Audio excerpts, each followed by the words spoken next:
são 8h40, para a gente poder desfrutar o máximo aí da presença do Sérgio e do que ele tem aqui para nos provocar, né, Sérgio? Isso. Eu só vou fazer uma breve apresentação. O Sérgio é psicanalista, escritor com diversos livros, inclusive a Blucher está reeditando, não é, Sérgio? Isso. Livros aí, você vai até falar, e é membro, né, do SEDES de São Paulo e tem diversas publicações que nos faz viajar na exterioridade e na interioridade, como vai ser hoje, né, Sérgio? Uhum. Então, com você, Sérgio. Tá, muito obrigado. Eu já estava conversando com vocês, vou voltar a dizer o que tinha falado. Fiquei muito contente com o convite que eu recebi através da Jória. Fiquei muito feliz, muito contente, muito orgulhoso. E é um convite que veio muito a calhar, por coincidência, como a Anísia está falando. A Blucher está reeditando vários de meus livros. Eu tenho uns 12 livros publicados e vários deles estão fora de circulação, estão esgotados, e a Blucher está lançando, reeditando agora vários deles. No dia 23, ela vai reeditar 2 livros de contos que chamam-se Peixe de Bicicleta e Mistura Fina. Sérgio, desculpa, é dia 21, ó. É dia 21, tá certo. Eu não estava lembrado agora. E vai ser no esquema que a Blucher tem feito, que eu acho bem interessante. Eu acho mais interessante até do que o presencial, embora a gente perca o contato, o calor humano do presencial, mas isso possibilita que se convide 2, 3 pessoas para conversarem, ainda mais nesse momento onde o Covid está meio voltando. Então, nós achamos por bem não fazer um lançamento presencial, né? E talvez seja interessante que quem vai falar nesse lançamento vai ser o Luiz Cláudio Figueiredo, que eu não sei se vocês conhecem de nome, talvez, que é um amigo e ele escreve muito bem, ele é um excelente leitor, digamos assim. A Lília Gataz, que é uma psicanalista, e o Gonçalo Júnior, que é um jornalista aqui de São Paulo. Então, eu acredito que vai ser um bate-papo legal, assim, e vamos conversar, né? Então, e além disso, nós estamos relançando o Psicanalista vai ao Cinema, que, como vocês viram no convite, saiu o volume 1, já está vendo o volume 2, e vai ter o terceiro, vai sair em agosto, que é quando nós vamos fazer o lançamento. Ok? Então, feito esse breve comercial, vamos ao que interessa, não é mesmo? Enfim, mas eu estava falando tudo isso porque, de fato, calhou dessa. Eu fiquei muito contente, essa coincidência de eu estar falando de cinema, exatamente quando meus livros de cinema estão voltando, embora já tenho vários outros artigos de cinema que não foram publicados em livro.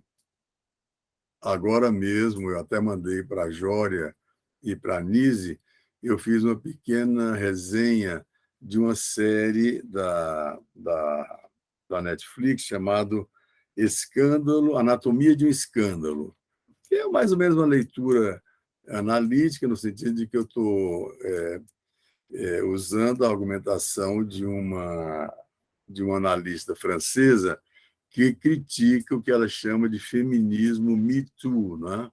Que se transformou numa verdadeira coisa religiosa, onde o homem é sempre o predador, a mulher é sempre a vítima, e não se dá o benefício da dúvida e nem a necessidade de investigar se realmente aquelas acusações que estão sendo feitas são verídicas, verdadeiras ou não.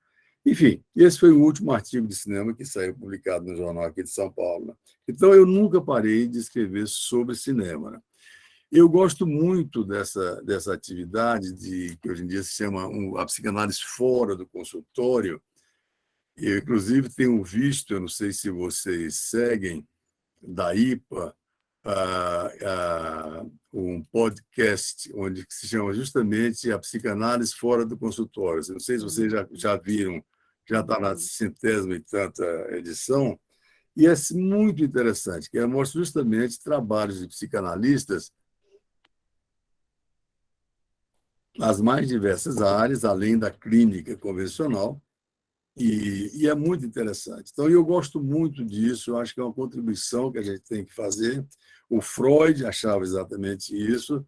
Nós temos um compromisso de divulgar a psicanálise, de lutar pela psicanálise, e é uma coisa até paradoxal a gente falar em divulgar a psicanálise depois de 100 e tantos anos que a psicanálise tem, né? Parece uma coisa anacrônica, extemporânea, inadequada, mas eu não penso assim. Eu acredito que a psicanálise, desde que apareceu, ela está permanentemente sob fogo, sob ataque, né? E o ataque mais recente é do cognitivismo, né? da neurociência, da descrença no inconsciente, todas essas terapias como o cognitivismo, que simplesmente anulam o inconsciente. Não existe inconsciente, né? São comportamentais, então são estruturas baseadas inteiramente na consciência, né? Então, eu acho que devemos, sim, permanentemente estar lutando e divulgando a psicanálise, né? Eu acho que, hoje em dia, eu cito sempre o Derrida, Jacques Derrida, que é um filósofo francês que eu admiro muitíssimo, morreu há uns 10 anos. Ele dizia que a psicanálise, esse aspecto da psicanálise fora do consultório, que o Freud já preconizava, e ele mais recentemente enfatizou, dizendo como é importante que a psicanálise venha à praça pública, que mais do que nunca é necessário se ouvir o que a psicanálise pensa sobre tantos fenômenos desafiadores que estamos vivendo, né? A psicanálise precisa, para fundamentar a ética, a política, o jurídico, então ele é muito enfático nisso, né? E hoje em dia nós temos realmente muitos assuntos que são absolutamente onde o olhar psicanalítico se faz muito necessário, né? Esses negativismos radicais que nós vemos politicamente assumidos, o negativismo em relação à pandemia, o negativismo em relação ao clima, esse impactante fenômeno das redes sociais, com a divulgação sistemática da desinformação, da mentira, do fake news, né? As violências, as guerras, né? A importância do movimento feminista e dos desdobramentos identitários que vêm daí, não é? As questões da nova sexualidade, as questões trans, todas essas questões sociais que estão nos jornais e que estão nos assustando, porque trazem situações muito complicadas, né? Especialmente dessas novas sexualidades, e tudo isso a psicanálise tem que pensar, ver. Recentemente mesmo, eu estava vendo semana passada, 15 dias atrás, uma situação muito interessante de uma psicanalista que escreveu um livro chamado A Fábrica de Trans, onde ela tem uma postura muito crítica a esta epidemia. A Rudinei chamou de epidemia trans e quase foi linchada, né? Então, essa moça, são duas psicanalistas, lançaram um livro muito interessante sobre essa questão, e na Suíça, elas são francesas, na Suíça, a palestra que onde ela ia fazer foi invadida por um pequeno piquete de trans e pediram, disseram que aquilo era um absurdo, que era um insulto aos trans, que aquilo era uma transfobia, e que eles impediram a palestra, né? Então, o nível de radicalização, os haters, o ódio estimulado pelas redes sociais, são fenômenos sociais extremamente importantes que a psicanálise tem que estar presente, onde A psicanálise está presente nas situações sociais exatamente para discernir o que há de inconsciente nessas situações. O inconsciente aflora muito abertamente e que é de difícil manipulação. Mas, enfim, são assuntos que realmente a psicanálise, fora do consultório, exige ser trabalhada. Sobre o cinema, rapidamente falando, por que eu gosto de cinema? Eu gosto de cinema porque eu gosto muito de literatura. Desde pequeno eu gostei muito de literatura, uma das coisas que eu herdei da minha mãe, vamos dizer assim. Minha mãe gostava muito de ler e eu sempre gostei muitíssimo de ler, adoro ainda hoje a literatura, leio muito. E quando eu comecei a ter os primeiros contatos com a psicanálise, eu me sentia em casa, no sentido assim que eu sentia uma identidade absoluta entre literatura e psicanálise, porque não só a literatura e a psicanálise usam a linguagem, tem o mesmo meio para a expressão básica, não só, mas a psicanálise não tem só a linguagem verbal, mas isso é fundamental, como o interesse pelo psiquismo. A grande literatura ela está o tempo todo descrevendo os personagens, são estudos de personalidade, né? Comportamento, ações, motivações inconscientes. Não é à toa que o Freud falava que os escritores são psicanalistas avant la lettre, né? São os precursores da psicanálise. Então, eu, como gostava muito de psicanálise, de literatura, quando comecei a tomar contato com a psicanálise, me senti, como eu já disse, em casa, com muita familiaridade, achei tudo muito parecido, né? E continuo achando isso, né? E sempre achei que era uma forma de ilustrar a psicanálise para as pessoas, fazer estudos de literatura. Mas eu notei que, imediatamente também, que o cinema também se prestava. Eu também sempre fui um grande admirador e apreciador de cinema, e logo vi que o cinema, tal como a literatura, se presta perfeitamente à interpretação, os personagens e tudo mais, com a vantagem do cinema ser extremamente popular, né? E as pessoas vão muito mais ao cinema do que lerem livros. Ali, o cinema é 1h30, 2 horas. Um livro você demora dias para ler. Então, o cinema é um veículo absolutamente extraordinário para a divulgação da psicanálise, a meu ver. E tem vários artigos que mostram como essa interpretação das obras de arte, de cinema, de livros, é extremamente útil na transmissão do conhecimento analítico, na medida que não há os impedimentos que os casos clínicos trazem, porque os casos clínicos têm toda a questão de confidencialidade, é muito mais atrapalhado. E ali não, você tem o material todo exposto, você não tem desculpa nenhuma de dizer, não posso falar porque é confidencial, não, está tudo ali. E o leitor, o leigo, ou o colega mesmo que está lendo aquelas interpretações, está de posse de todo o material e está vendo o que o analista fez com aquele material, de que maneira o analista trabalhou com aquele material, como ele interpretou, por que ele interpretou assim, de que maneira ele interpretou. Então, é uma forma de que as pessoas, no caso mais os leigos, saibam que uma interpretação psicanalítica não é uma coisa aleatória, não é uma coisa que o analista puxou da cartola e tirou um coelho interpretativo. Não, é um trabalho de compreensão, de interpretação, onde se usa o corpo teórico, a observação da fala, a observação do comportamento. Enfim, é todo um trabalho muito elaborado, né? Então, isto é o que eu tenho feito e tenho gostado muito, porque alguns desses livros de psicanálise do cinema, eu acho que um já está na 4ª ou na 5ª edição, então é um retorno muito satisfatório para mim, né?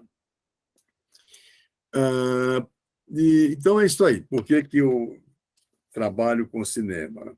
E, finalmente, vamos falar dos filmes do Yorgos, né?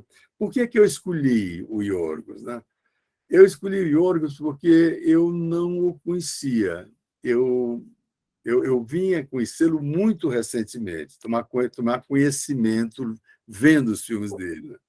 E eu fiquei absolutamente fascinado com a originalidade dele, com a forma como ele se expressa, a originalidade dos roteiros, a criatividade da história e as rupturas formais que ele faz, porque também ele é muito ousado na forma de filmar, na forma de trabalhar a história, onde ele é realmente ele faz uma fábula, né? Ele faz uma alegoria. Os filmes dele são todos alegóricos, não tem um registro realístico, são alegorias que te obrigam a interpretar. Ele está dizendo um bando de coisas ali que você não entende direito, você fica inicialmente meio perdido até pegar o pé e aquilo te desafia a realmente interpretar, né? E eu imediatamente o associei com 3 cineastas que eu sempre digo, que são a minha santíssima trindade cinematográfica, que são Peter Greenaway, o inglês Peter Greenaway, o sueco, o dinamarquês, talvez, não lembro agora, acho que é dinamarquês, o Lars von Trier e o americano David Lynch. Eu sugiro a vocês, se vocês tiverem a oportunidade de ver qualquer filme desses diretores, não percam, porque são filmes extremamente desafiadores, estranhos, que bota você para trabalhar. Você tem que batalhar para poder entender e lidar com eles, né? E eu achei que o Yorgos Lanthimos faz parte dessa turma aí, né? E um outro motivo que eu escolhi o Yorgos é exatamente me chamou muito a atenção o título do filme, O Assassinato do Servo Sagrado, porque é uma menção direta à Ifigênia, que é o mito grego de Ifigênia, que está presente tanto na Ifigênia de Aulis, que é de Eurípides, e na Oresteia, ou Orestia, de Ésquilo, que fala a saga de Orestes, que é a contrapartida de Édipo, no sentido de que há um parricídio de Édipo e há um matricídio de Orestes. Então, quando eu vi o filme, eu fiquei muito curioso antes de ver o filme, porque eu tinha acabado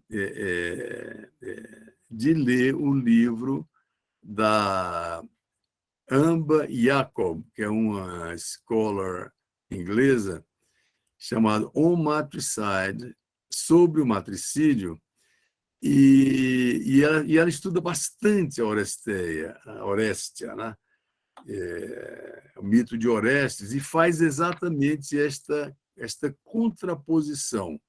Por que a psicanálise é dominada pelo parricídio de Édipo e a psicanálise ignora o matricídio de Orestes?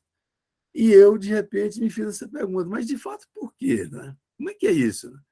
Aí fiquei pensando, bom, mas não sei se provavelmente isso se deve à ignorância minha, porque eu nunca sabia que existia Orestíadas, Oresteia, Orestia, o mito de Orestes, que Orestes tinha matado a mãe Clitemnestra, mas eu nunca tinha feito essa articulação que me pareceu tão óbvia.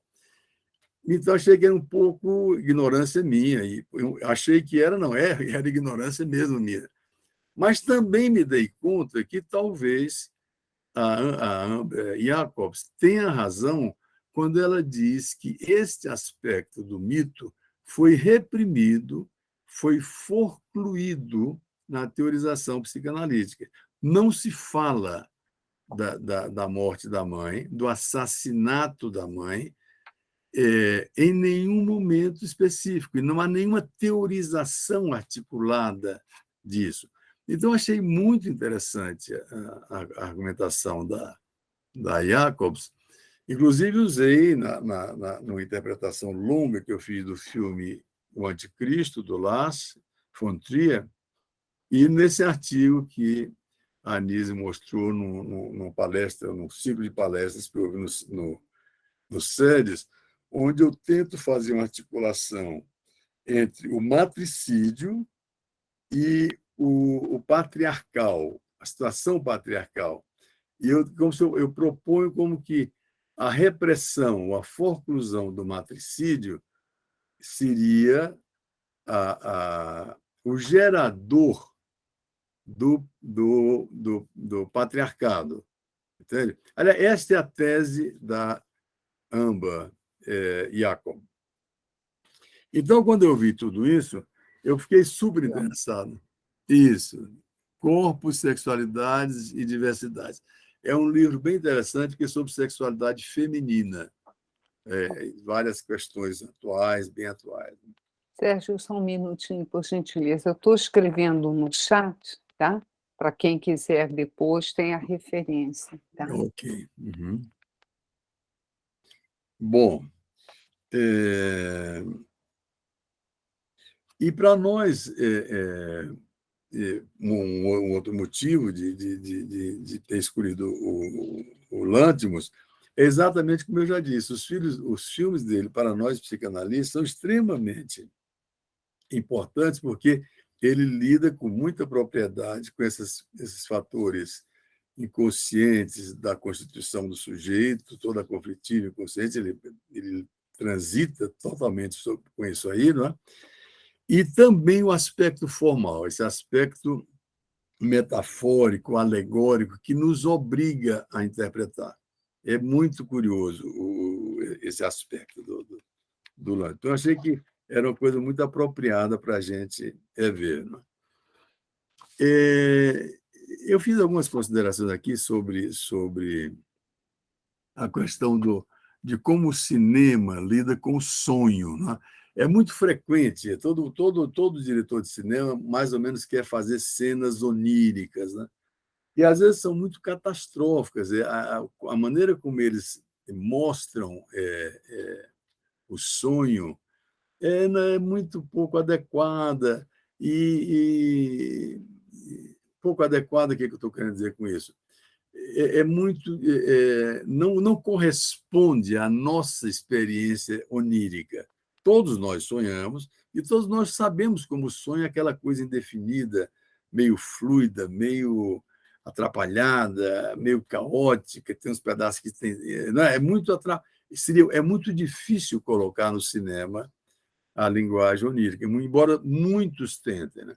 E eu acho que um dos que tiveram mais sucesso nisso foi o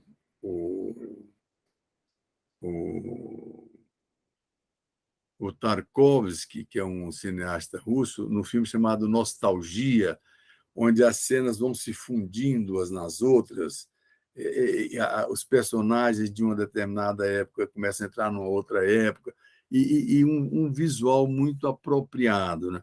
E eu acho que o David Lynch é um outro que tem muita adequação nessa interpretação, nesse mostrar o visual do inconsciente onírico, do onírico inconsciente. Né? E eu penso que, no outro nível, o Lanthimos também consegue criar um impacto no espectador nesse sentido. Né?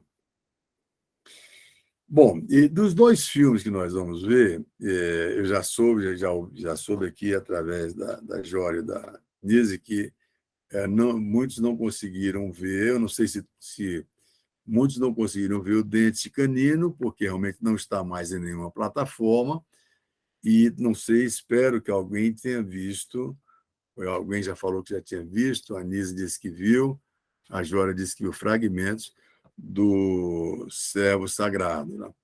E é uma pena que não tenham visto o Dente Canino, que é o que eu achei, é o filme que eu acho mais interessante, é o filme mais realmente impactante. Né? E ele é o mais original, é o roteiro. Eu vou ler agora, porque eu estou achando que eu já estou arborizando muito e estou perdendo tempo. Eu vou ler, que assim eu me organizo melhor.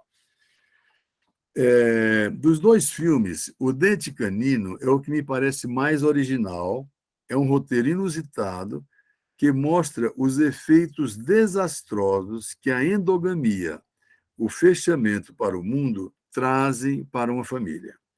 No caso, uma família constituída pelos pais e 3 filhos, um rapaz e 2 moças, não mais adolescentes, são jovens adultos. Nós não somos informados das motivações, o que motivou aquela situação ali. Essa situação simplesmente nos é apresentada. Situada na região urbana, com exceção do pai, ninguém da casa tem contato com o mundo externo.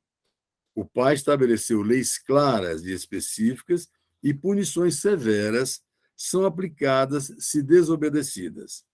Para manter os filhos sob total controle, os pais criaram um mundo próprio e uma linguagem específica completamente dissociada da realidade. Por exemplo, fazem os filhos crer que gatos, o animalzinho gato, são monstros perigosos e cruéis que cercam a propriedade e contra os quais eles devem se precaver. Para tanto, eles têm de aprender a agir como os cães, que são os inimigos naturais dos gatos. Assim, os filhos andam de 4 e passam a latir quando se sentem ameaçados pelos gatos. Então, do portão da casa só pode sair o pai, e ele diz que os filhos só poderão sair de casa quando o dente canino cair. Daí o título, dente canino, é porque diz assim, vocês vão ficar dentro de casa e só poderão sair no dia que o dente canino cair. Nós sabemos que o dente canino não vai cair em um adulto. Então, ele está dizendo que os filhos não vão sair. Os filhos acreditam, os filhos ficam esperando que o dente canino caia para eles poderem pensar em sair de casa. A família está completamente autocentrada. Por exemplo, se eles vão ver um vídeo, os vídeos que tem na televisão na casa deles são vídeos deles mesmos, como crianças, situações familiares, que eles já viram assim milhares de vezes. Começa a passar, eles já sabem tudo que vai passar. Os filhos não estão preparados para enfrentar o mundo. Os pais anularam todas as possibilidades de autonomia ao lhes incutirem falsas crenças e, o mais importante, por lhes impingirem uma linguagem falseada que impossibilita o contato com o outro e a realidade. Aparentemente, os pais querem protegê-los do sexo e da violência que ele vê que existe no mundo externo, sem se aperceber que o sexo e a violência terminariam por aparecer no interior do próprio ambiente claustrofóbico que criara, proporcionando o aparecimento de incesto e violências mutiladoras. Uma das cenas mais originais do filme é quando o pai convida os filhos a ouvirem, mais uma vez, o disco no qual o falecido avô deles canta numa língua estranha que ele costuma traduzir. O avô teria gravado aquele disco e canta uma música e aquela é uma mensagem que ele deixou para os netos. E ele vai dizendo, olha, vai traduzindo, digamos, o que o avô teria dito para os netos. E nós espectadores, ouvimos que o disco que ele coloca é o Frank Sinatra cantando Fly Me to the Moon e os filhos acreditando ouvir a voz do avô morto e que aquela canção, naquela língua estranha que eles não conheciam, dizia uma mensagem para eles. Essa situação muito simples, eu achei muito original, mostra de uma maneira chocante o enclausuramento e a criação de um mundo privado e uma impossibilidade total de compartilhar uma realidade com o resto da sociedade. Quer dizer, enquanto para todo mundo, qualquer pessoa do mundo ouve o Frank Sinatra e reconhece que é o Frank Sinatra, para eles não. Aquilo era a voz do avô. Então, como esta, há N situações no filme. da gente ver, por exemplo, eles têm a aula de português, aula de línguas. Então, ele põe uma fita, aí a fita diz assim, vamos aprender uma palavra nova. O que é mar? Mar é aquele objeto que está ali. Aí eles apresentam, mostram uma cadeira. Então, a cadeira é mar. Vamos, então, organizar uma frase com esta palavra. Por favor, sente-se no mar para conversarmos. Então, esse trabalho de desconstrução da linguagem, que aparece várias vezes no filme, é uma coisa muito chocante, porque realmente mostra como, através da linguagem, é possível fazer o controle absoluto de mentes, de corpos e de vontades, e um isolamento total, a criação de um mundo impossível de ser compartilhado socialmente. Né? Se, por um lado, o dente canino mostra uma patologia familiar endogâmica, com pais narcísicos e fusionais que não conseguem fazer o luto por filhos que crescerão e sairão de casas, para tanto, mantendo sob controle absoluto, a situação também pode ser entendida como uma alegoria do papel de toda e qualquer família, que tem os pais como transmissores de valores ideológicos a serem compartilhados pelo grupo maior, pela sociedade.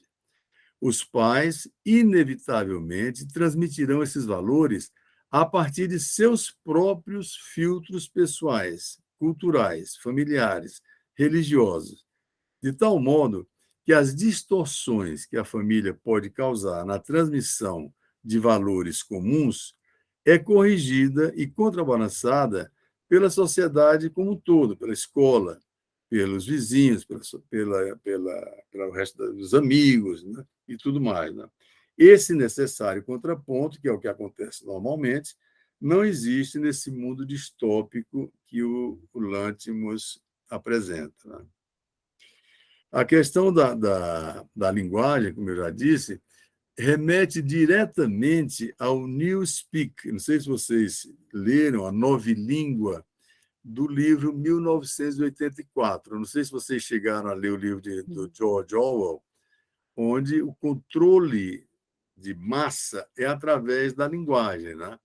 Então, isto, por sua vez, esse filme também é também uma metáfora, é uma representação de sistemas totalitários, né? De sistemas políticos totalitários, onde há uma manipulação política da informação. Né? Práticas muito antigas no exercício do poder, mas recentemente potencializadas pelas redes sociais. Numa linha menos sombria, lembra também essa criação de uma linguagem específica, lembra também um livro da Natália Ginsberg, chamado Léxico Familiar, que é um livro que eu recomendo, que é um livro muito, muito bom, onde ela mostra que cada família tem um jargão particular que une e estabelece uma intimidade singular, amorosa, né? Seria o oposto do que nós estamos vendo aqui, porque no filme Dente Canino, eles criam propositadamente uma linguagem que é deles, sim, mas que isola e impede o contato com o resto da sociedade. Né? E o que a Natália Ginsberg coloca é uma outra coisa. Né? Há muitas cenas interessantes que eu vou só citar, assim, para quando, se vocês tiverem a oportunidade de ver, é quando a mãe, o pai diz que a propriedade toda tem um muro muito alto. Então, o menino fica jogando pedra o tempo todo, porque ele acha que a propriedade está cercada por inimigos, então ele fica jogando pedra para atingir os inimigos. Né? Mas, secretamente, a irmã dele vai, pega um pedaço de bolo e começa a jogar também. Né?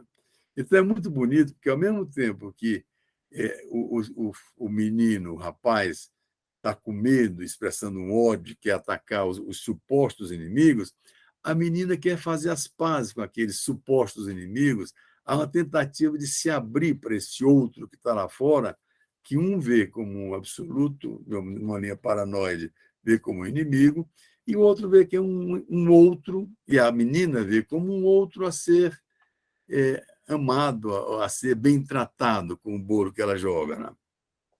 Né? Há cenas muito chocantes quando, nessa loucura que está na casa, uma das filhas começa a psicotizar e pega um martelo e, e ataca o irmão com o martelo. O irmão está dormindo, ele ataca, e ela acha que o irmão está sendo atacado por um gato. O gato é o símbolo do mundo externo perigoso. E ela ataca. Né? Tem cenas das meninas dançando também, as danças que os pais mandaram elas dançar. São cenas muito peculiares que quase impossível da gente descrever, a não ser vendo mesmo. Né? A violência do pai que assassina uma das empregadas, ele levava uma empregada para ter relações sexuais com o filho, até que acontece uma série de coisas lá, e a empregada leva um vídeo pornô para casa, e eles veem o vídeo pornô, então aquilo ali é um escândalo, evidentemente, mas antes do vídeo pornô chegar, a empregada já estava tendo relações sexuais com a filha dele, ou com relações homossexuais. Então, todo o suposto controle do pai já tinha ido para as cucuias há muito tempo, como tinha que ir, quer dizer, uma estrutura completamente louca, né? Implantada ali. Né? E a cena final, que é muito impactante também, que é a filha, uma das filhas, já que só se podia sair de casa com o dente canino caindo, ela pega um halter de ginástica e quebra a cara, assim, para que o dente caia, para que ela então possa finalmente sair de casa. E aí tem um final também, que é muito fechado também, porque parece que não dá certo a coisa. Então é um filme muito chocante, muito impactante, muito rico de metáforas visuais. Ele cria muitas situações visualmente. Ele cria, pouca coisa dita, você capta. Como, por exemplo, essa cena do Frank Sinatra, eu achei muito. Para mim, foi muito impactante, de surpresa. Assim, eu não esperava. E, ao mesmo tempo, muito clara, porque em poucos minutos ele como que ilustra uma situação muito complicada. Enfim, o filme é uma alegoria da loucura familiar, do fechamento familiar. Se vocês, quando tiverem a oportunidade, não deixem de ver. Né? Eu vou falar agora um pouquinho do sacrifício do servo sagrado, onde também permanece uma linguagem metafórica e alegórica, mas ele é um filme muito menos provocador do que o Dente Canino. Aqui, Lanthimos apela para a simbologia e a mitologia para falar de problemas muito humanos, como a culpa, a necessidade de castigo, a perda da onipotência, o castigo pelo orgulho e arrogância narcísica, o ter de se submeter ao poder do outro, o reconhecimento do poder do acaso. Espera que vai aparecer uma página aqui. Sabe o que você me fez lembrar, Sérgio? Diga, fale, vai falando aí. A lentidão que o Yorgos, nos filmes, no caso esses 2 que você está apresentando, como as cenas vão sendo desenvolvidas numa lentidão e que traz, ao mesmo tempo, um desconforto, um impacto e um suspense que vai te levando para aquilo que você vê, mas ao mesmo tempo não entende. Ele vai levando isso até o final, onde há um desfecho, né. E em relação a esse aspecto visual também, não sei se você prestou atenção no filme que você viu, a forma como ele conduz a interpretação dos atores. Os atores são extremamente contidos, eles não expressam afeto nenhum, e eles dizem as falas dele como se tivesse falando mecanicamente, burocraticamente, uma coisa que não tem nada a ver. Eles nem são falas assim extremamente secas e não moduladas afetivamente. Né? Então é muito curioso, é uma coisa de distanciamento total. Né? E também o uso da grande angular nesse filme Porque normalmente o cinema usa muito o médio plano, o close-up, né, o close, mobiliza mais. Ali ele usa muito a grande angular e de cima. É como se tivesse permanentemente um olhar de Deus, um olhar de cima comandando tudo e que vê tudo, né? Porque a grande angular, você entra assim numa sala, você vê tudo, você é meio distorcido, né? Tem aquela, mas é uma coisa interessante nesse filme, né? Desculpe, esse que o Sérgio está comentando, o Sacrifício do Servo Sagrado, pode ser encontrado no YouTube, tá? Está dublado, mas mesmo assim vale a pena. Uhum. Ele está disponível dublado e não dublado com legendas por locação e é barato. Ah, sim, sim. Obrigada, Sônia. Sim. Tá. Vou falar um pouquinho, então, do filme, fazendo um resumo. O Steve é um cirurgião que, por negligência, perde um paciente numa cirurgia, né? E sente-se culpado e tenta dar alguma assistência a Martin, o filho daquele homem. Impossibilitado de elaborar o luto, inicialmente, Martin planeja substituir o pai por Steve, planejando aproximá-lo de sua mãe. Quando fracassa nesse objetivo, lança uma maldição exigindo que Steve mate alguém da sua própria família como uma forma de compensar a morte do seu pai. Caso não o faça, todos eles morrerão, apresentando sintomas numa determinada sequência: paralisia, anorexia, sangramento dos olhos e morte. Steve inicialmente não leva a sério, até constatar o perigo em que todos correm e se vê forçado a cumprir a imposição de Martin. Steve e Anna tentam demolir Martin de seu propósito. Vocês lembram? A Ana vai na casa dele, o Martin vai na casa dele. Eles tentam de tudo, né? E quando eles fracassam nessas tentativas, o Steve sequestra o Martin e o espanca, deixa ele amarrado e tudo mais, até a Ana ir lá e beijar os pés dele, pedindo, pelo amor de Deus, que ele não faça aquilo. Né? E quando se constata que o Steve vai ter mesmo que matar alguém, cada membro da família, também é muito interessante isso, cada membro da família usa dos recursos de que dispõe para se safar de qualquer jeito, a começar pela mãe. A mãe diz assim: vamos matar um deles. A gente faz um outro filho, nós somos jovens, não tem problema nenhum.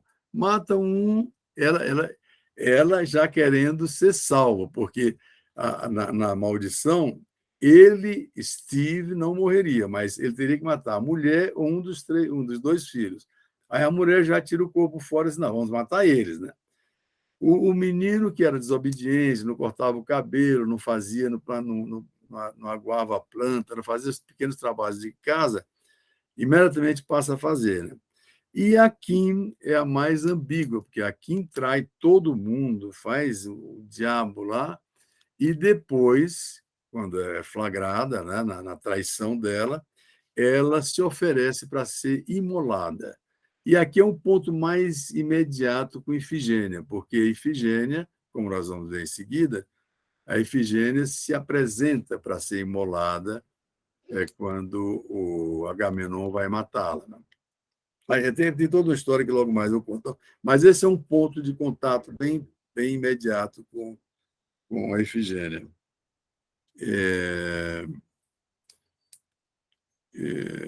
E o Steve termina matando o Bob, e o final também é muito curioso, né? Porque o final, ele mata o Bob, acaba, encerra aquela cena, e eles aparecem no mesmo restaurante onde o Martin se encontrava com o Steve, se veem, não se cumprimentam, e a família vai embora e ele fica lá. Né? E eu não sei o que vocês acharam disso, mas me pareceu muito assim uma aceitação do Steve, deste poder maior ao qual ele teve que se submeter. Tá? Há uma cena que provoca um certo desconforto. Quando a Anísia estava falando de desconfortos no filme, essa é uma cena que eu achei desconfortável e que algumas pessoas também acharam. Há uma insinuação de algo erótico entre o Martin e o Steve. Não sei se a Anísia percebeu isso também, né? Martin quer ver os pelos pubianos, não pubianos. Aliás, ele quer ver os pelos pubianos, ele quer ver os pelos da axila e do peito do Steve, né? E ele os exibe. E esta cena é muito peculiar, né? Porque você fica pensando, oh, mas ele está dentro do hospital, ele tira a roupa assim, se poderia entrar alguém ali, seria uma cena muito comprometedora, né?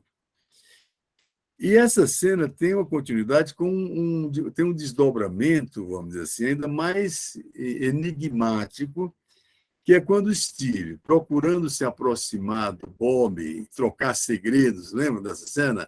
Ele quer trocar um segredo com o Bob, e ele diz que vai contar um segredo que ele nunca tinha contado para ninguém. E quando ele tinha a idade do Bob, 11, 12 anos, ele tinha ejaculado pela primeira vez, que tinha saído uma gotinha de nada. E ele ficou muito preocupado com aquilo dali. E aí o pai dele estava dormindo, bêbado, e ele foi lá e masturbou o pai, até o pai ejacular, e que foi uma grande ejaculação. Então, é uma cena, é um fragmento do filme bem enigmático, assim, né? Que poderíamos pensar disso lá? Será que na relação, uma coisa que eu pensei, até que ponto está ligado nos processos de identificação da adolescência, o menino está entrando na adolescência, o Marte, ele precisa da imagem paterna, de uma imagem de homem, literalmente, né? Como se fosse literalmente, ele precisa ver o corpo físico do pai para se olhar, como se fosse uma coisa de espelho, para se sentir homem também, não é? E assim também como o próprio Steve, quando masturba o pai também, que é uma coisa que é curioso, porque é o contrário da pedofilia, né? Em vez de ser o adulto quem seduz a criança, aqui é a criança quem masturba o adulto que está dormindo, né? Então, é muito peculiar essa proposição. O que significa isso, né? E uma possibilidade de se entender seriam essas formas do processo de identificação do homem da masculinidade, de se espelhar no pai, de precisar essa presença física, corporal até, e que, eventualmente, foi o que eu associei, eu lembrei de um trecho do livro do Stoller, muito interessante, todos os livros do Stoller são muito interessantes, onde ele fala que em algumas tribos da África, os meninos não têm contato nenhum com as mulheres. A partir de determinada idade, os meninos são totalmente apartados das mulheres e ficam junto com os homens. E uma das formas deles se transformarem homens, deles se aprenderem a ser viris, ter virilidade, é fazer felação nos homens adultos e engolir o sêmen, a esperma. Isto é o que vai fazê-los homens. E o comentário do Stoller é extremamente curioso, que isso não é uma invenção do Stoller, isso é um dado antropológico. Isso é verdade. E ele diz assim, na nossa civilização americana, se um menino de 12 anos vai fazer felação nos adultos, ele vai terminar, o livro tem algum tempo, ele fala uma coisa que hoje em dia seria considerado preconceituoso, ele seria um cabeleireiro em Los Angeles, um homossexual cabeleireiro em Los Angeles. Na África, esses meninos vão ser os guerreiros da tribo. Então, o mesmo comportamento sexual tem uma leitura e uma repercussão social radicalmente diferente. onde na África a conotação é essa, é ter a virilidade. Então, quando eu vi essas cenas propostas aqui no filme, foi o que eu me lembrei, e me parece que faz um pouco de sentido levantar essa possibilidade. Não sei o que vocês acham disso.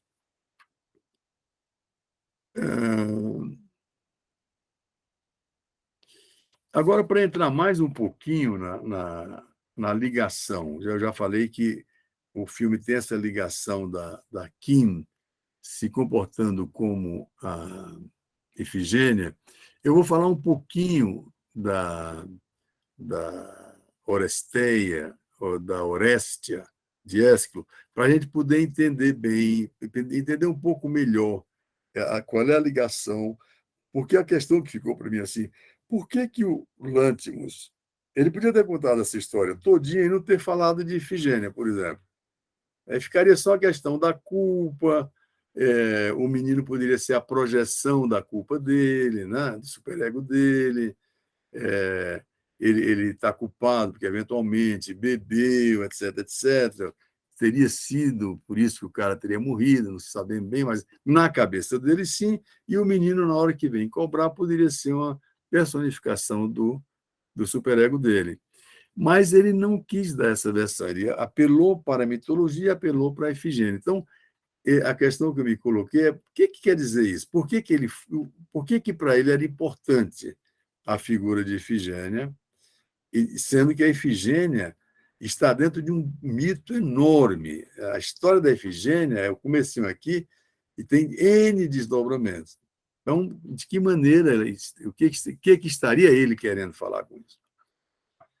Então, a Ifigênia, antes de continuar, é bom saber que são duas tragédias, como eu já disse, a Ifigênia em Aulis e a Ifigênia de Ésquilo, que é da Oresteia. Né?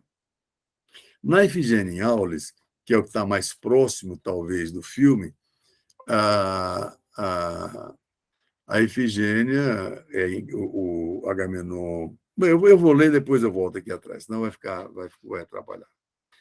É importante também saber que há várias versões do mito de Ifigênia. Em algumas, ela é assassinada pelo pai Agamenon, em outras, no último momento, a deusa Artemis a salva e substitui por um servo sagrado. A Oresteia é contada em 3 peças, que é o Agamenon, Coéforas e Eumênides. Agamenon se vê forçado a sacrificar sua filha Ifigênia por ter matado inadvertidamente um servo sagrado da deusa Artemis. Caso não o fizesse, a deusa impediria que os ventos soprassem e levassem os navios para a guerra de Troia, onde ele lutaria ao lado de seu irmão Menelau para resgatar Helena, sequestrada por Paris, motivo da guerra de Troia. Depois de muita hesitação, Agamenon mata Ifigênia, o que terá como consequência seu próprio assassinato, praticado por sua mulher Clitemnestra, que assim viga a filha, mas, ao matá-lo, Clitemnestra também se livrava do marido, porque ao voltar de Troia, haveria nos braços do amante Egisto. Clitemnestra tem 3 filhas, são Ifigênia, Electra e Crisóstome, e o filho Orestes, que Apolo encoraja a vingar o pai, matando aquela que o assassinara, sua mãe Clitemnestra. Assim faz Orestes, desencadeando a perseguição incansável das deusas eríneas, chamadas também de fúrias, que puniam o patricídio e o matricídio. Desesperado, Orestes, seguindo a orientação de Apolo, pede a proteção de Atena, que leva seu caso ao Areópago. Aqui também caberia uma longa explicação de que é o Areópago, que foi o primeiro tribunal. É um grande marco histórico civilizatório. Até então, as pessoas se matavam umas às outras, não tinha tribunal. E Atena criou o Areópago, que é um primeiro tribunal. E, a partir daí, isso é um marco civilizatório, que, a partir daí, os crimes seriam não mais olho por olho, dente por dente. Ninguém teria mais a lei na mão. seria uma estrutura formal chamada tribunal que iria julgar. Então, ela leva o elemento, o caso do Orestes para o Areópago e empata, fica, sei lá, 4-4, 3-3, e ela dá o chamado voto de Minerva, porque Atena é Minerva.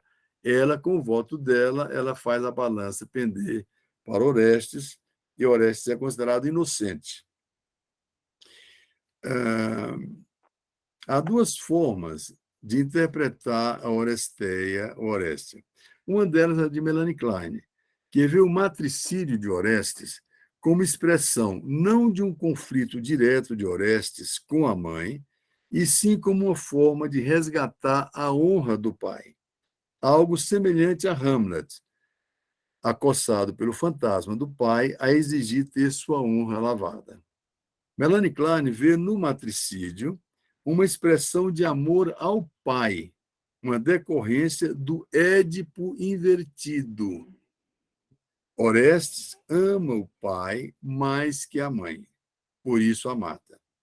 É curioso que Melanie Klein dê essa interpretação na medida em que foi ela quem apontou para a importância do pré-edipiano, da importância da relação primária com a mãe, dos ódios primitivos e das fantasias canibalísticas de ataque oral da criança em relação à mãe e o medo de sua retaliação.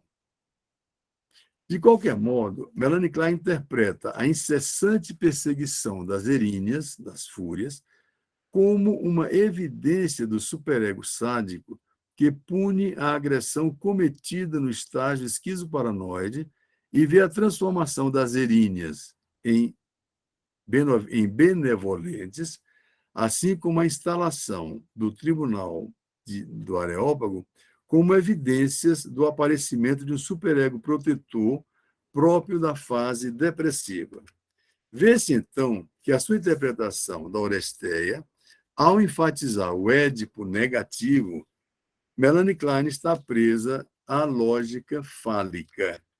Ela não está se referindo à relação primária mãe-filha, ela está presa à lógica fálica edipiana, né, do Édipo negativo.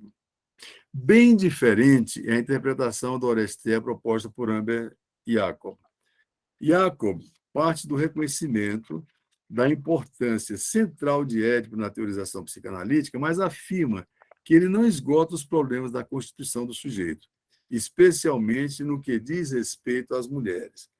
Mesmo para os homens, a explicação freudiana do parricídio edipiano não está completa. Seria necessário complementá-la com o matricídio de Orestes, que deixaria claro que o menino não apenas deseja a mãe e a disputa com o pai, mas que, numa fase anterior, tivera um grande pavor de ser devorado por ela, em função da projeção e dos ataques orais canibalísticos a ela dirigidos, que poderiam ser retaliados.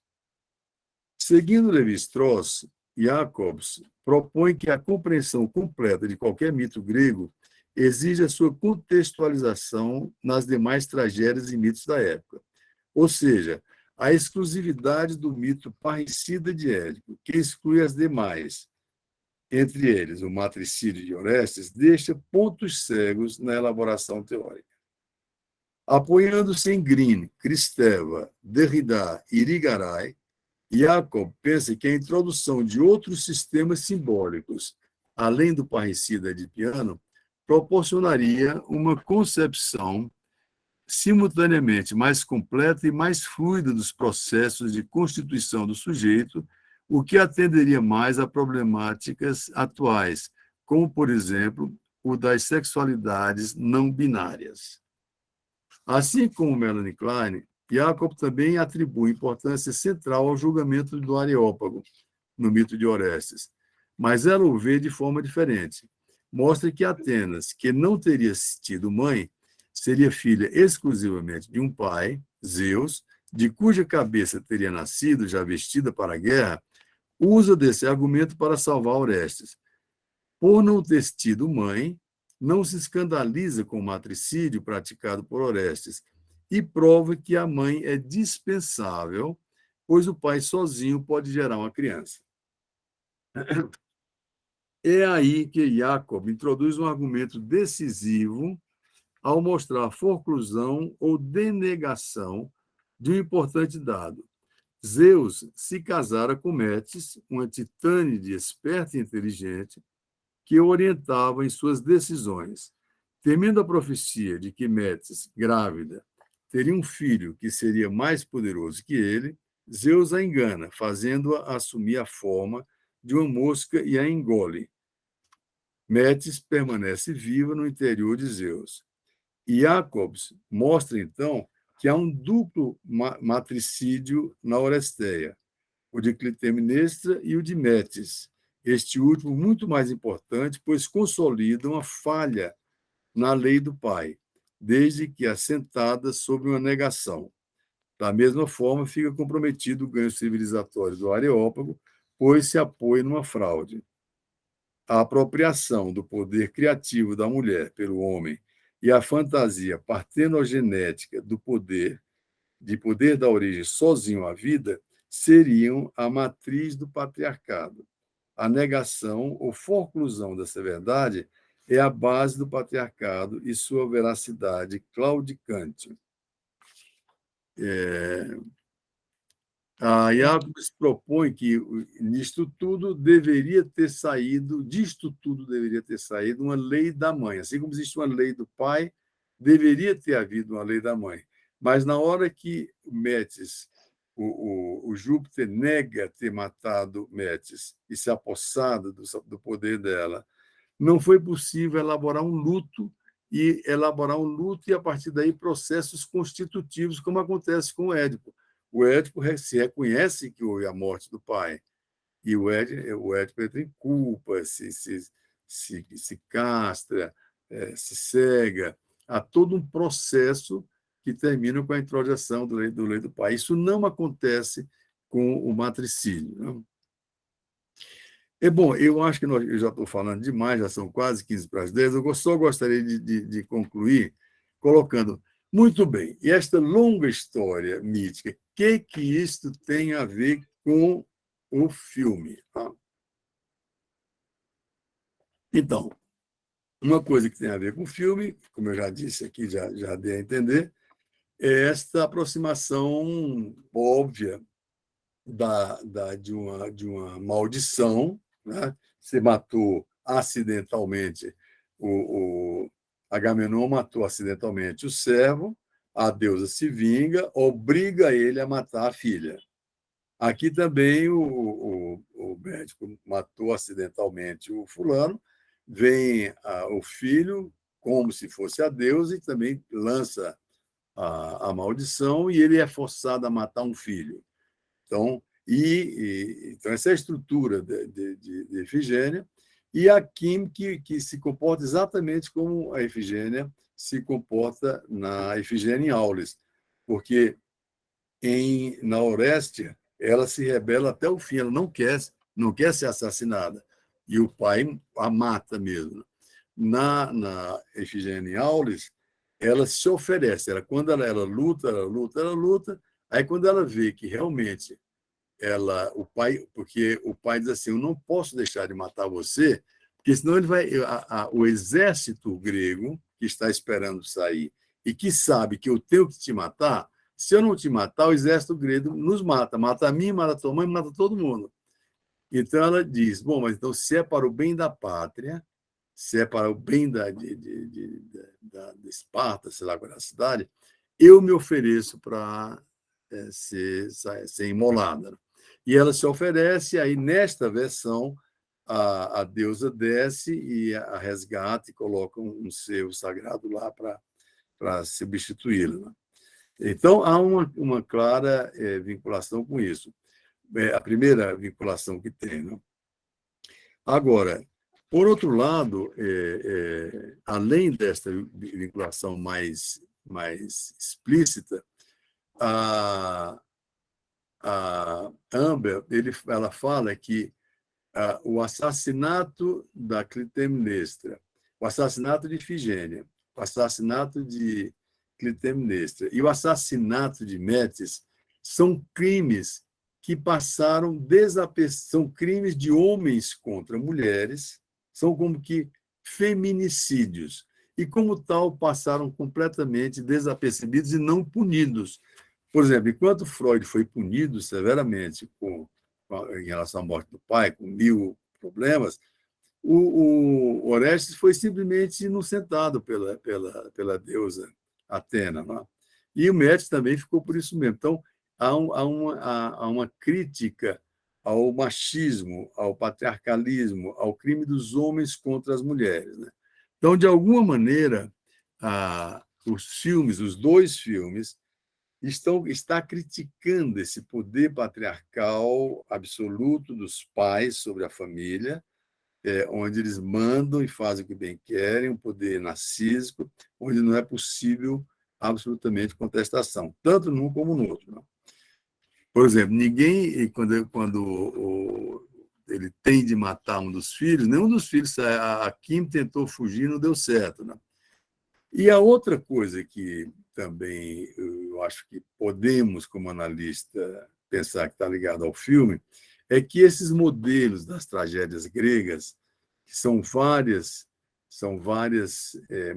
maldições que acompanham determinadas famílias, que vão de geração em geração, e onde os filhos terminam pagando o crime dos pais, isso nos se refere metaforicamente, ou nos refere à questão do transgeracional, tá? Que é um aspecto teórico que até muito recentemente era meio deixado de lado pela psicanálise, que atualmente está sendo resgatado, e que a presença dessas famílias, aqui a família dos Atreus, que é a família do Agamenon e a família do Orestes, né? A família do Laio, que são os Labidácidas, né? Que são as maldições que os acompanham, né?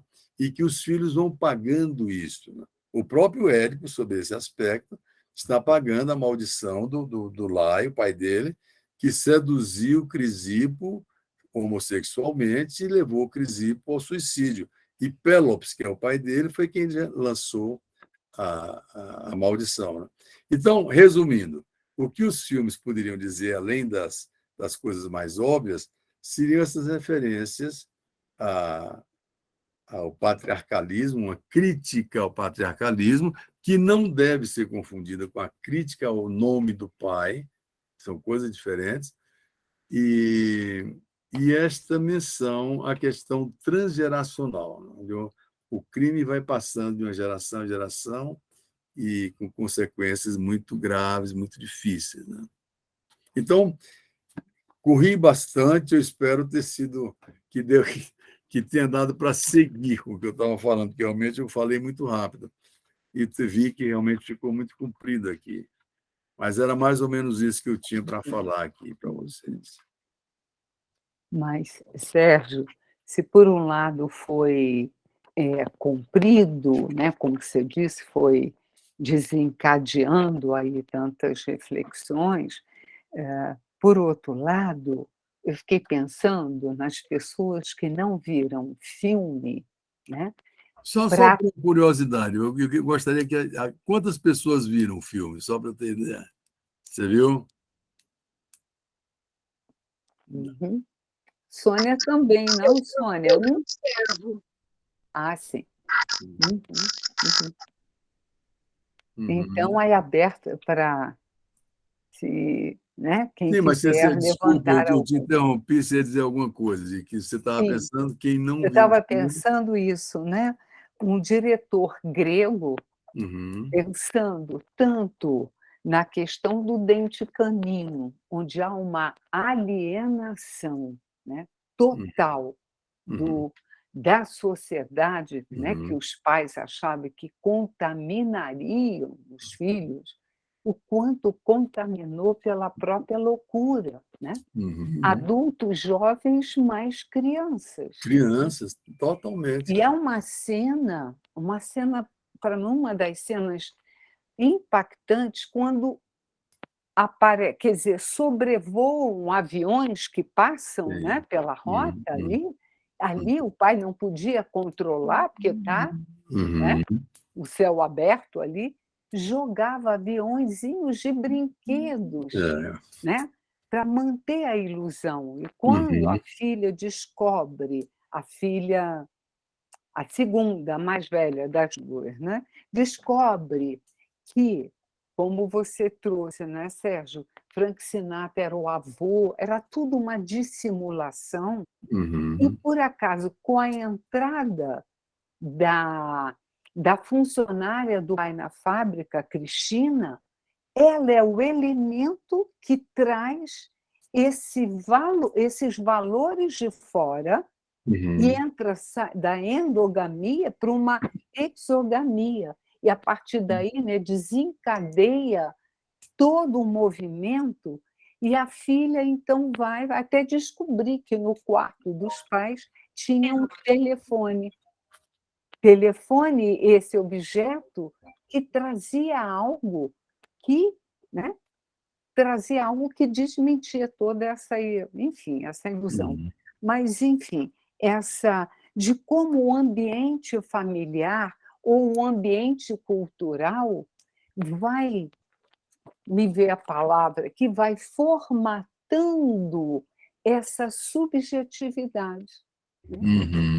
E daí o Yorgos, grego, e inserido, imerso, e traz dessa forma impactante, bela, contundente, né, os mitos gregos que falam e trazem questões humanas, né. Uhum. Exatamente. Sérgio, você vê alguma relação, entre o Dente Canino aí e o Ataque das Virgens Suicidas? Eu não vi esse Não filme, viu? Tá. não. Da Sofia Coppola, né, tem uma É, coisa, assim, um pouco parecida, assim, né, é. claro que no Dente Canino, pelo que você está dizendo, tá muito mais é uma coisa mesmo, eles meio que vão fechando, não chega a ser, não é brutal desse jeito, né, elas Uhum. saem e tudo mais, mas os pais vão fechando, fechando, e tem um desfecho, assim, depois se você tiver curiosidade, é interessante também. Eu já ouvi falar desse filme, É. mas nunca tive a oportunidade de ver. O Dente Canino, como eu lhe falei, a história em si, quer dizer, se você pensar, realmente é uma família louca, endogâmica, absolutamente fechada, pais psicóticos, uma situação psicotizante, né? Mas o que eu acho interessante é exatamente o aspecto formal mesmo dele e, e o aspecto alegórico que te convida a realmente interpretar cada situação daquela, cada coisinha que vai acontecendo e que você se sente motivado, essa questão da própria representação no sonho, de colocar o que é palavra em imagens, né? E que, especialmente no Dente Canino, isso fica evidente, né? E o que é muito importante, porque é um filme de baixíssimo orçamento, né? Ao contrário dos filmes, os filmes dele foram progressivamente ficando mais ricos, até A Favorita, que é uma superprodução enorme, espetacular, né? Espetacular mesmo, de espetáculo, né? E esses primeiros são muito pobrezinhos, são muito um orçamento muito pequeno, né? E por isso mesmo são muito originais, né? Mas o ponto que eu acho em relação aos mitos gregos, porque, como eu te disse, o que me chamou a atenção no segundo filme era exatamente que ele podia contar essa história todinha da culpa do médico em relação a ter perdido o paciente, o menino ele precisa ser punido. Enfim, é uma história super egóica de que ele vai ter de punir, pagar um preço pelo crime, pelo erro dele, né? Então, ele não precisaria de nada de puxar o mito grego, né? Então, a minha tentativa, que eu não sei se ficou claro, era mais nesse sentido, tentar entender por que e em que ele engatou o mito grego nisso aí, né? Embora ele cite várias situações, como eu disse, várias situações da narrativa estão vindo diretamente da Ifigênia, né? A maldição, o assassinato acidental do médico, do paciente, né? E a atitude da Kim, né? de se oferecer, se imolar, né? Porque a Kim age muito como a Ifigênia, que inicialmente se rebela e depois ela se entrega, né? Mas eu achei, como a Ifigênia é muito rica, o personagem é muito rico, porque ela está no começo da Oresteia.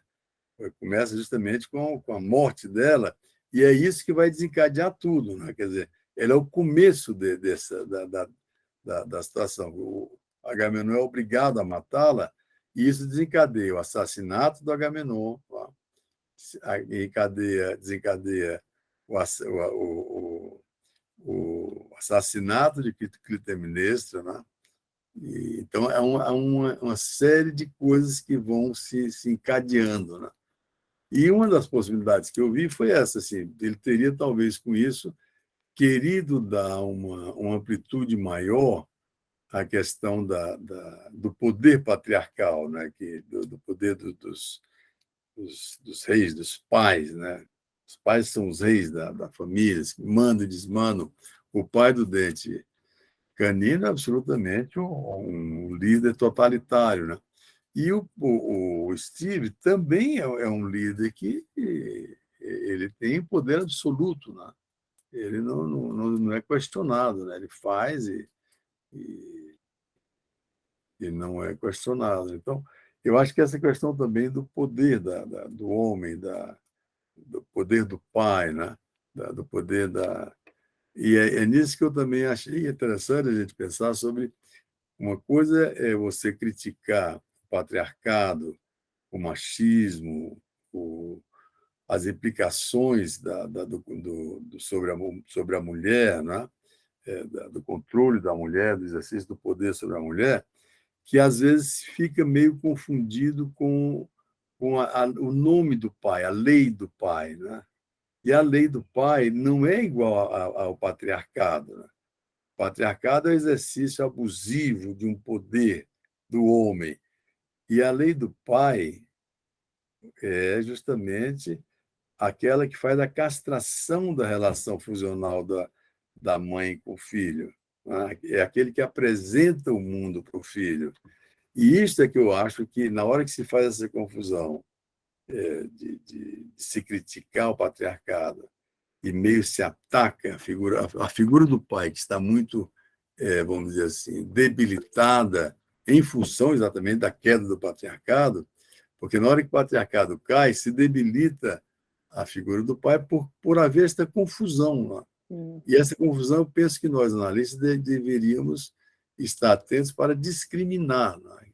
São coisas diferentes. Uma coisa é o uso abusivo de um poder irracional e lógico, baseado numa fantasia sexual infantil, né? Entre castrados e não castrados. Então, você é castrado, eu não sou castrado, então eu vou mandar em você. Isto é o patriarcalismo, né? E a lei do pai é outra coisa, digamos assim, que a lei do pai, inclusive, anula digamos assim, interpreta o patriarcalismo, que mostra que isso é onipotência, é um traço onipotente, infantil. Sérgio, que a gente já está aqui. Nossa, a gente poderia ficar aí, hein? Até, ó, e como se diz, e a gente vai, ó, né? Tecendo e tecendo, porque os mitos, o desenvolvimento, né, da sexualidade infantil, o desenvolvimento da subjetividade está tão inserida dentro desse contexto cultural transgeracional, né? Mas tem a Mayra que levantou a mão, ela está querendo fazer uma pergunta. Não sei se você está vendo, está aqui embaixo. Oi, bem rapidamente, assim, mas, Sérgio, eu gostei muito da sua fala, me fez pensar em muitas coisas. Eu não consegui assistir aos filmes, mas eu vou fazer isso, mas a partir, né, da sua descrição, eu fiquei pensando, na verdade, em situações muito, né, assim, que nos são muito próximas e muito concretas, a partir, sobretudo, de dente canino, né, quando a questão da pandemia, né, assim, e o isolamento, né, a gente fechado em casa, e daí o aumento, né, você falando desse poder desse pai, né, e daí a questão do assédio, né, assim, as crianças, a questão da violência doméstica que aumenta, Uhum. né, assim, isso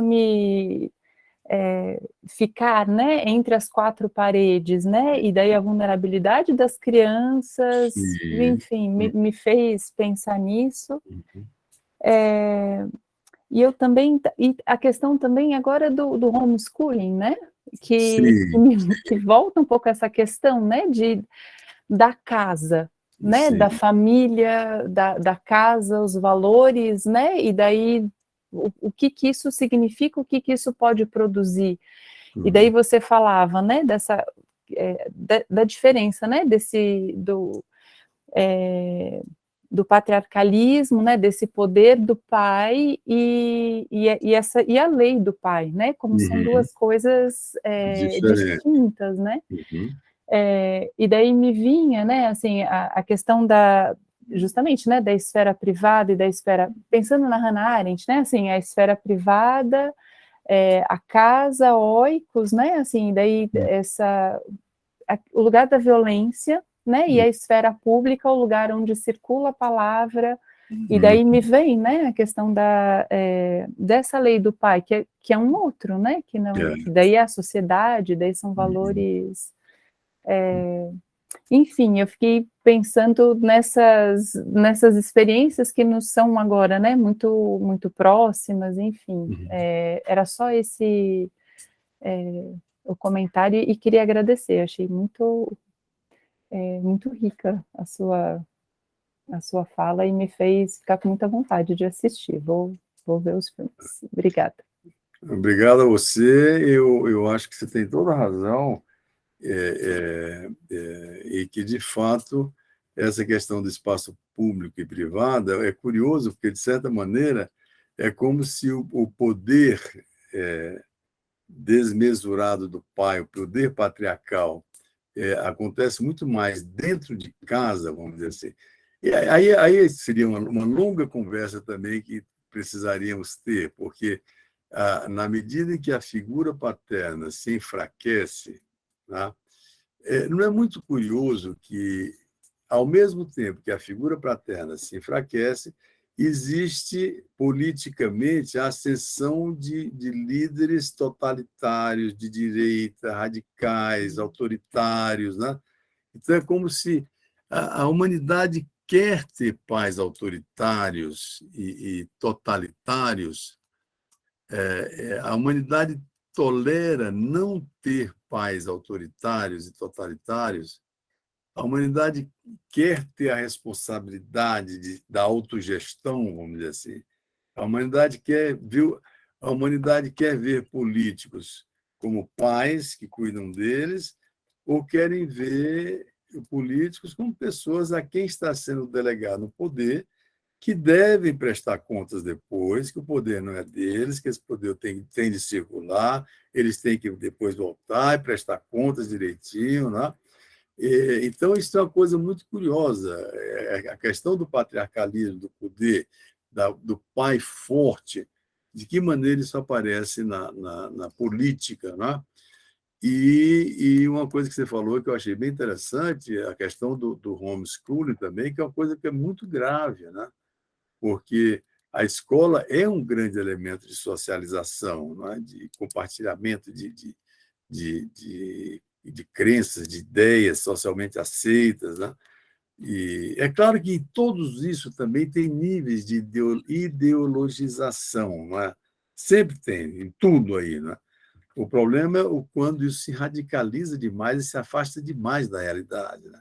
Que também as escolas são instrumentos ideológicos, né, do Estado, então, mas são níveis de ideologização, né? E tanto mais patológico quanto mais fechado e narcísico, né? que é o caso do dente.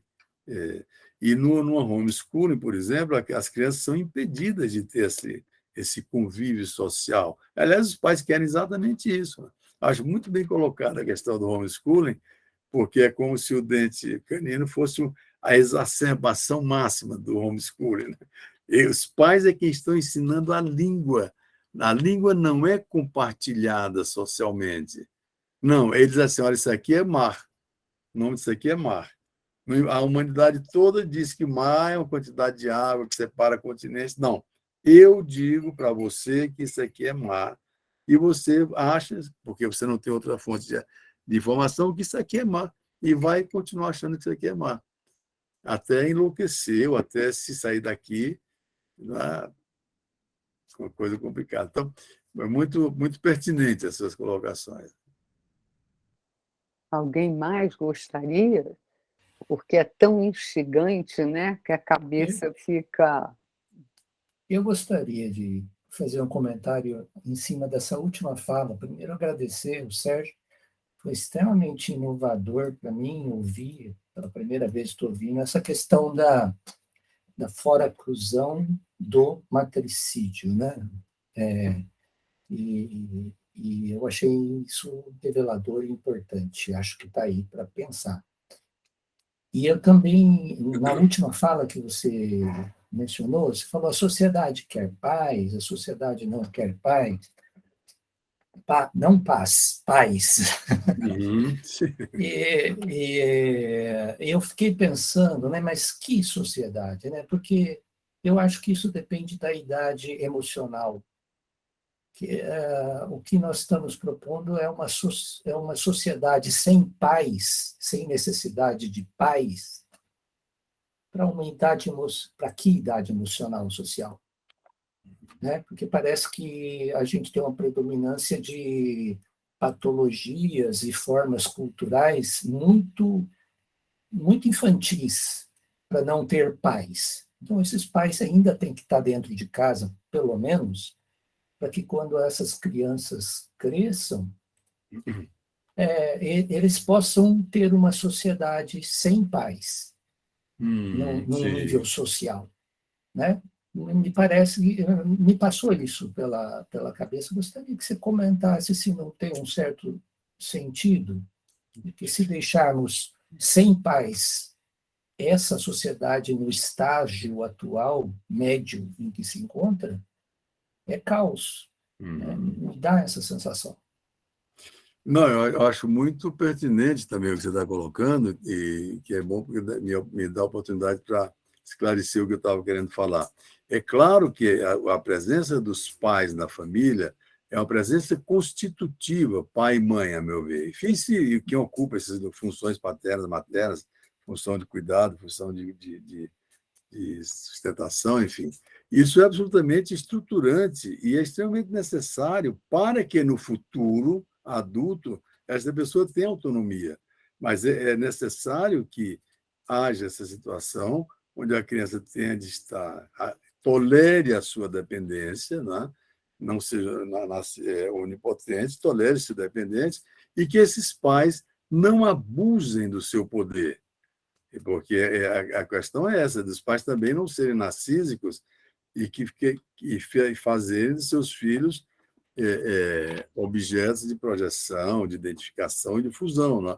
Então, na verdade, numa situação ideal, os pais, sim, são absolutamente necessários. O que eu estava querendo colocar, quando falei sociedade sem pais, é na vida adulta, tá? Pensando na política mesmo, a dificuldade de você escolher os políticos, como é que a sociedade escolhe os políticos, né?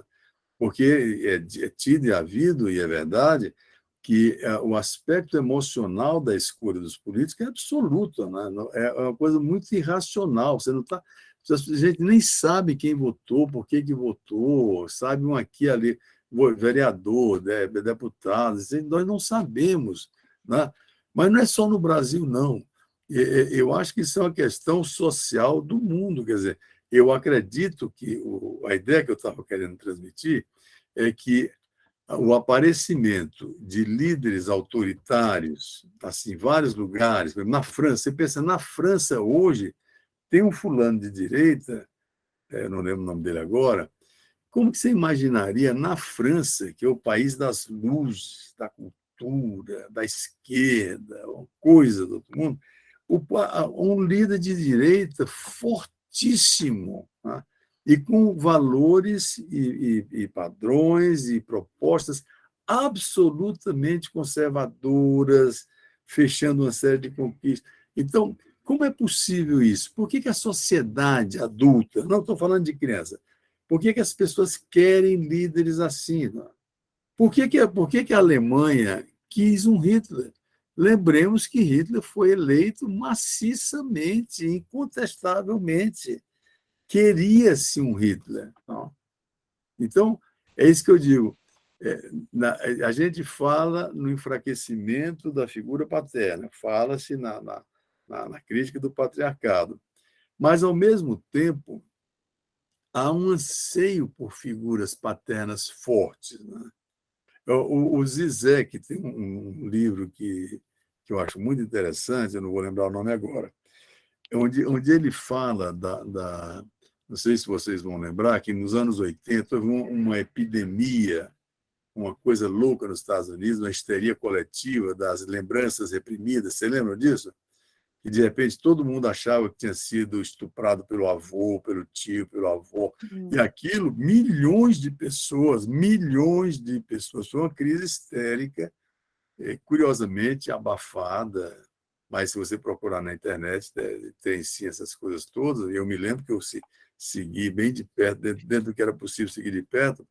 Então, eram situações muito loucas, muito parecidas hoje em dia com as fake news, com essas teorias conspiratórias. De repente, as pessoas achavam que tinha sido estuprado pelo diabo, pelo pai, pelo avô, especialmente os avós.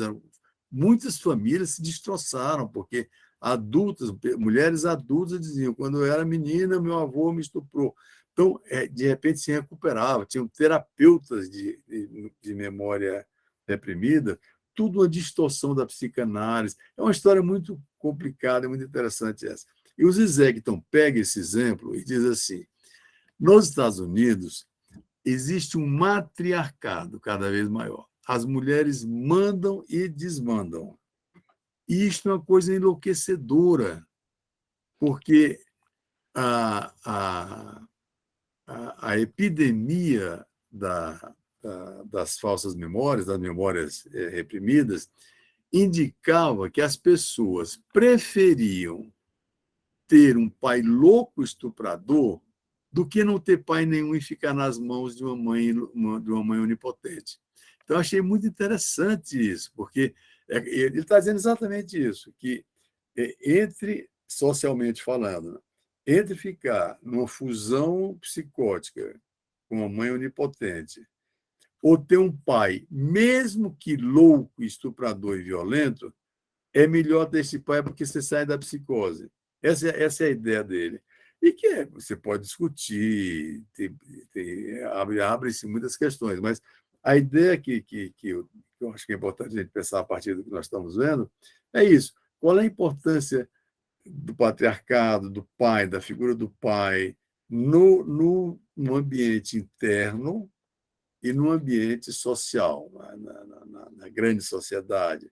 E aí, quer seja o pai físico, o pai cuidador ali da família, quer seja esses pais simbólicos, que são os políticos, e de que maneira nós lidamos com isso. Não?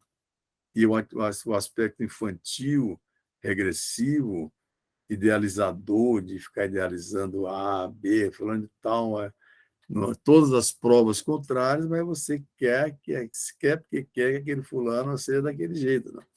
E não há como convencer do contrário. Né? Então, são coisas que a psicanálise, voltando ao que eu tinha dito, a psicanálise tem que dar palpites nisso aí, tem que ser ouvida, tem que falar nisso.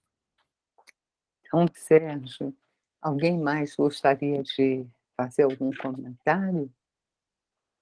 Olha, eu só tenho mesmo a agradecer, né, ao Sérgio, a esses filmes que meu sobrinho procurá-los de qualquer forma, né, e uma grande honra, assim, para mim, né, que tenho todos os seus livros, quase todos, menos os dos contos aí, né. E para mim, assim, que sou adoro cinema, né, e eu acho essa junção perfeita, cinema e psicanálise, porque você tem imagens, né, e as imagens, como você estava falando, né, coisas aí que são ditas pelas imagens, né. E eu sou muito suspeita para falar, né. Então, assim, o meu de muito coração mesmo, um agradecimento aí. Eu que agradeço a você e ao grupo, gostei muito de ter estado aqui, gostei muito de poder conversar com vocês. Muito obrigada pela sua gentileza, obrigada por essa viagem, né, simbólica e magística que os filmes nos traz e que nossos pacientes nos traz também, né, via filmes, questões aí que mobilizam, que tiveram ressonâncias, e por esse meio simbólico a gente vai transitando nessa viagem, né, na subjetividade de cada um. Então, foi assim, uma noite mitológica, podemos dizer. Tá bom. Muito obrigada. Uma boa noite a todos. Eu que agradeço a vocês todos, viu? Fiquei muito contente e um abraço a todos. Tá. E até o dia 21. Então, espero vocês Até o dia lá, 21. hein? Exato, Olha, exato. senão eu lanço uma maldição. Tá bom? Ótimo, Sérgio, um ótimo. grande abraço, mais uma vez Grande obrigada, abraço. viu. Tá bom. Obrigada, Obrigada, Sérgio. tchau. obrigada.